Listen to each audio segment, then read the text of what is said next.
Good afternoon, traders. This is Christian from Hertz, and it is Thursday, September 24th. So, another day in the books.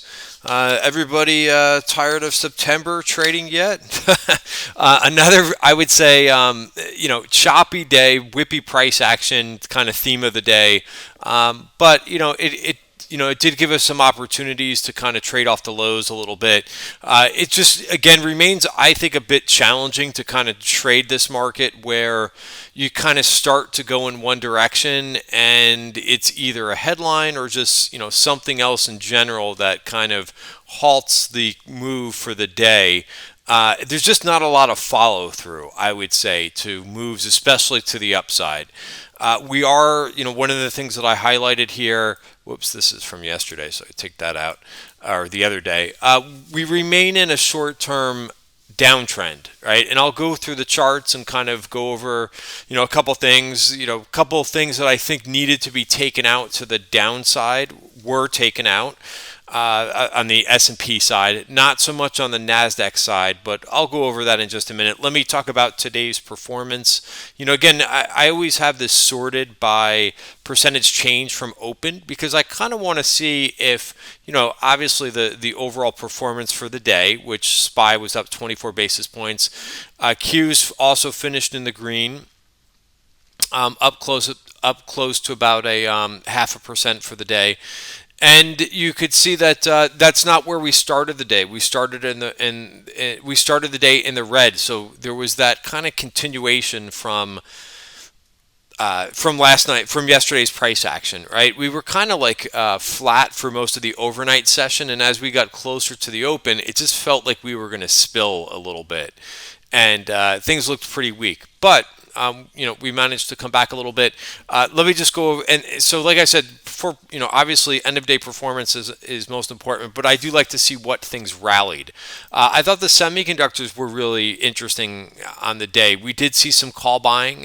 Call buyers showed up in this type of stuff. Qualcomm was something that we saw right on the open, and then a little bit later in the afternoon.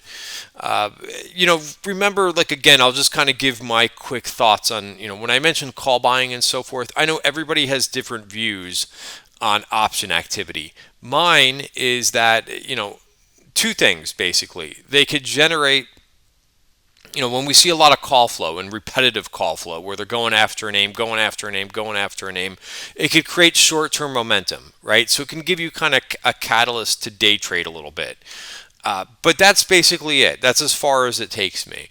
The other thing that for me is a trade idea, right? If we saw, for example, like Spotify calls today, and they were right on a support level. So that kind of gives me an idea to kind of trade off of something. And then basically I have to kind of put that in my own system, right? As we know, this doesn't seem to resonate with a lot of people on Twitter who are constantly quoting option activity.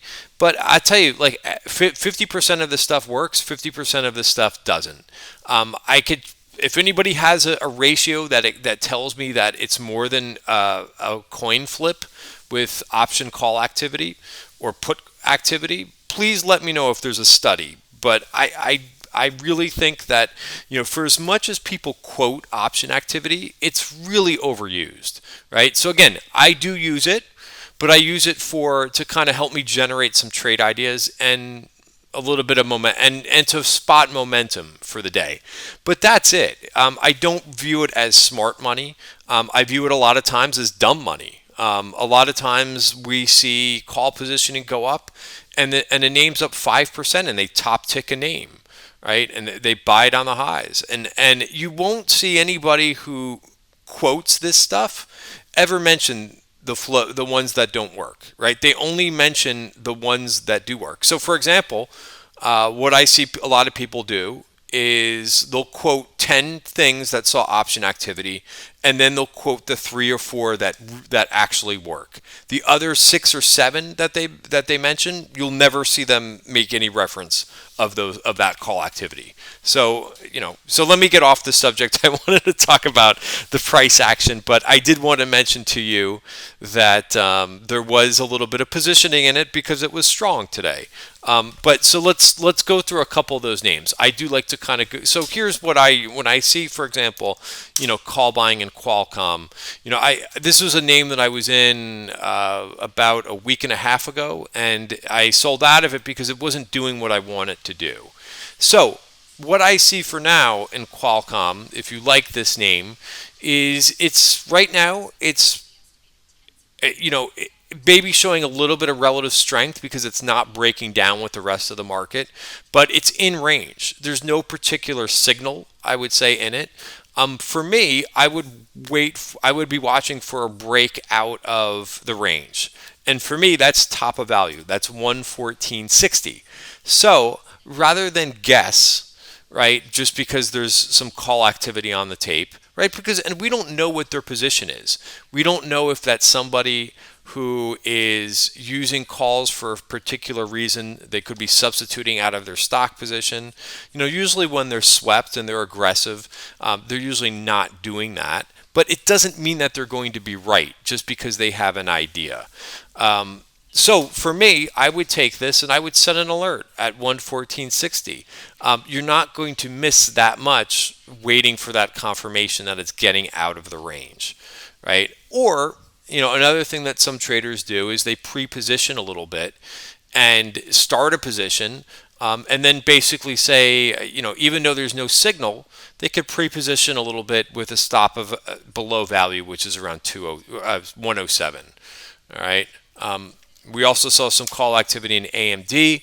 AMD looks a little bit challenged here. I just don't know which way this is going to break, right? We're below value. This could be setting up for like consolidation down and then a break lower. So you have to kind of be mindful of that. If we do bounce, you got resistance to get through. So I don't particularly like this chart right this second, even though I like the name. And NVIDIA. Also, maybe holding up a little bit better than the overall market here. And I think really what the kind of theme of today is, and the theme of this month, is having some patience with this market in here. It's very, very difficult, right? Once we start to slow down and break trend, which a lot of things, as we talked about in yesterday's video, are breaking down.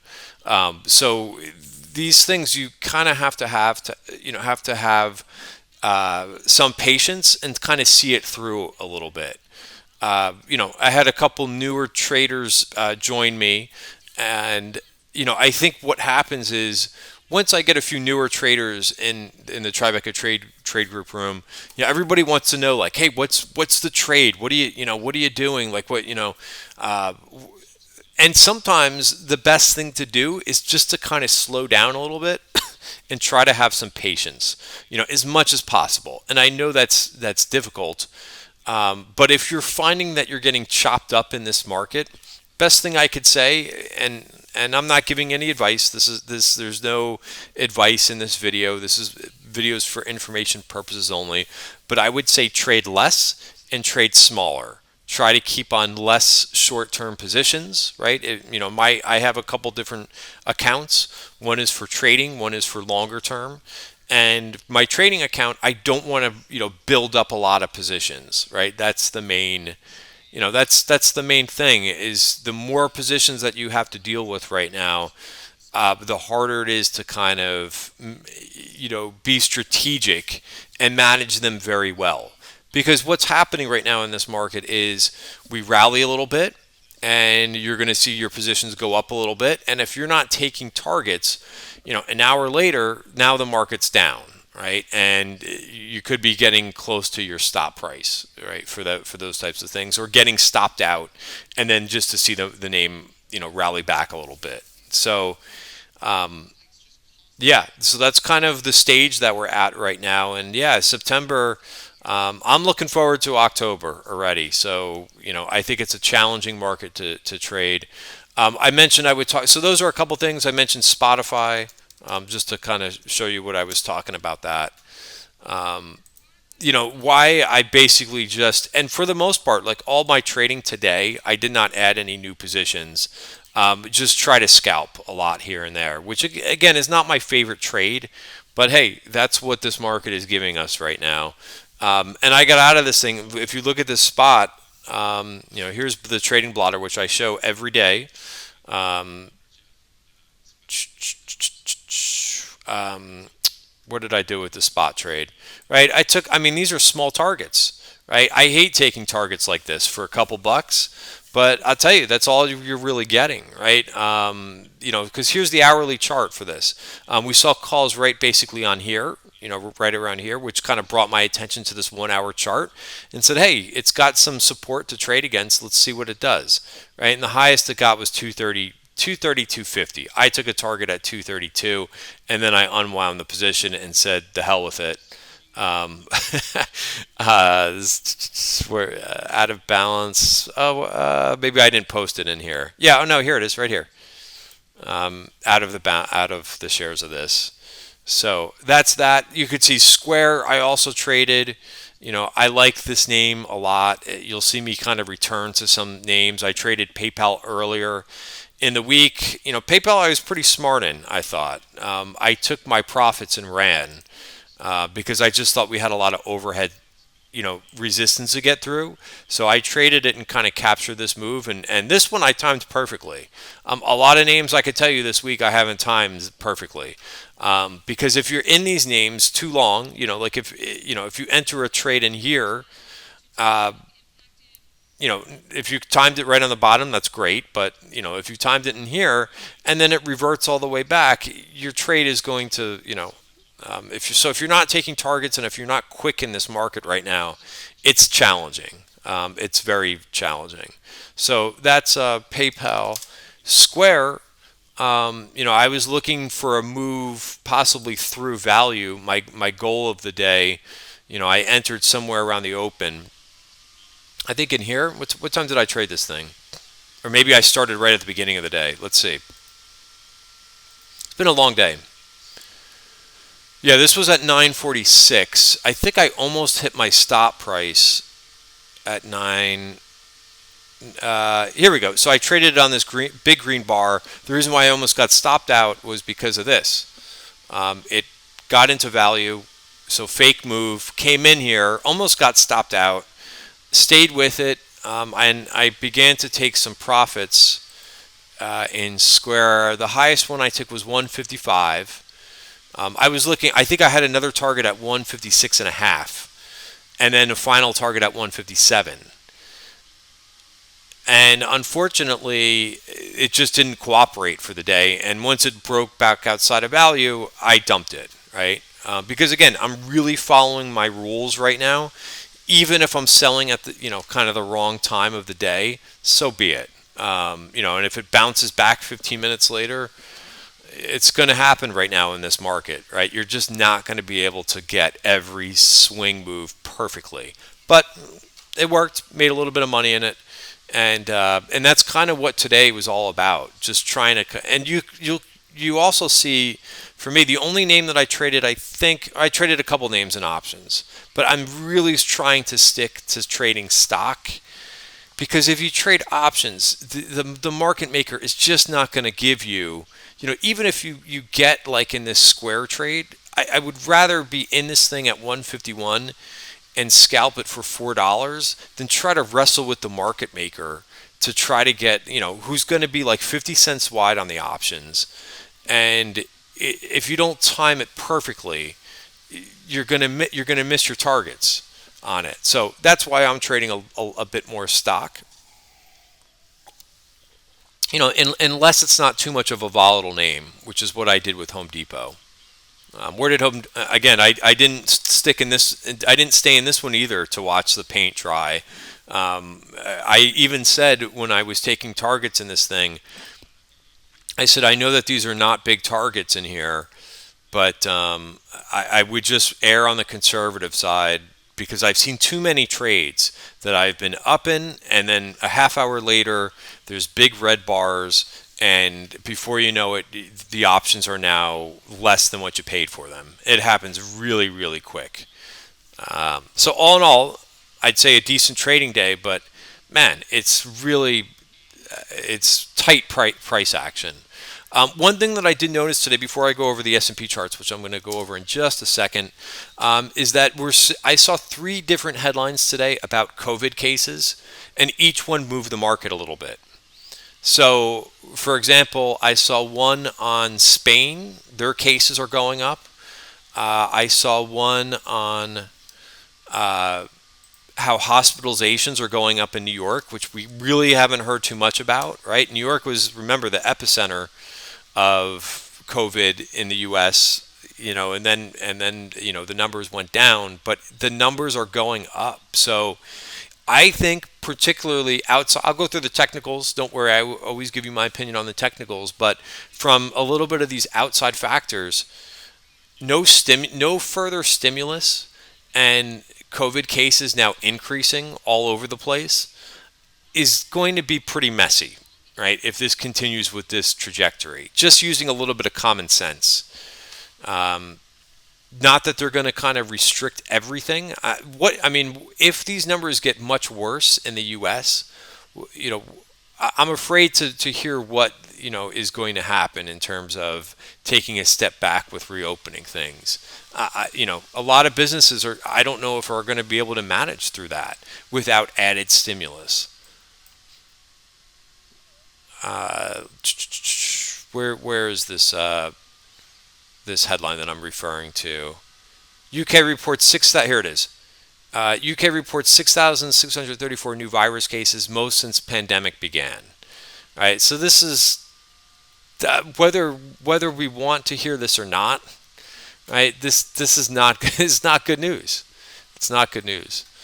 So let's talk about some of the levels that we're so I'll turn from that because I don't like to get too much into these types of factors, but the market is moving on that stuff, right? That headline came out just so that you can see I'm not making this up. What time did this headline came out? This was at 12:17, which I think was right in here. 12:17. Yeah, we started to move down a little bit, right? And I think the last headline, I don't think I'm matching up the time correctly, but anyway, I thought that was in here. So, S&P for the day. Yes, we actually finished higher than the open. That's a good thing. So that's a baby step in the right direction. 2 of the levels that I talked about, virgin point of controls, and I won't go over the definition of that again. Like I did that in yesterday's video, so you can listen to yesterday's video. But they are pivot points, right? So we took out this last one on the S&P. We don't have another one below for a while. So what I would say is now you've got some levels to watch, right? We don't want to see price go below this virgin point of control, 3215. Did we have a huge bounce off of it? No, we didn't. So we kind of have to watch to see if there's going to be further deterioration. This was also taken out, right? I thought this needed to take place. The next thing that has to happen is we need to get back into value, right? And one of the things that you've heard me say over and over is we need to get out of this short-term downtrend, right? We have not been able to make a higher high at any time in the last 3 weeks, 3.5 weeks. Almost 4 weeks, right? Since we started to make our move down, again, lower high, lower high, lower high, failed here trying to get out of this pattern. Tried again here. Here was the last attempt that we had at getting out of this trend. Failure. This earlier this week, right? Just right when I said, which was the make or break place, we broke to the wrong side again. Right, so there's going to be probably another attempt in here, but we've got to turn the corner. I think a move above 3329. So until that happens, My strategy is to try to, if you're playing a bounce right now, you got to sell the bounce, right? I'm selling the bounce once I get a little bit of P&L, upside P&L, because that's what we're in right now. Nasdaq. If you want to look at Nasdaq futures, the issue with Nasdaq futures is there's this VPOC down here, and I thought there was another one. There's one all the way down here. All right, and until we get into value, this is still active. All right, so we're kind of caught in no man's land there. Also, we're caught in no man's land here, right? We're kind of right at the bottom of value. Depending if you look at the Nasdaq futures or if you look at the Qs, it's a very similar looking picture. We're right at the bottom of value. What do we know about this chart? Right? We know that we're below all the short-term moving averages and we're right at the bottom of value. Right? So we haven't retaken any we haven't made any positive steps other than a few bounces here. All right? So again, I'd like to see confirmation that buyers are returning and that we've got something to trade against. We don't really have that in the Qs right now. We are inside value on the 1 hour, but I mean, this is very close to not being in value. All right, so I wish I could be, the positive is that we took out those S&P, those two downside VPOCs, but on the 1 hour and the daily, that's in my opinion a good thing. I think they needed to get taken out.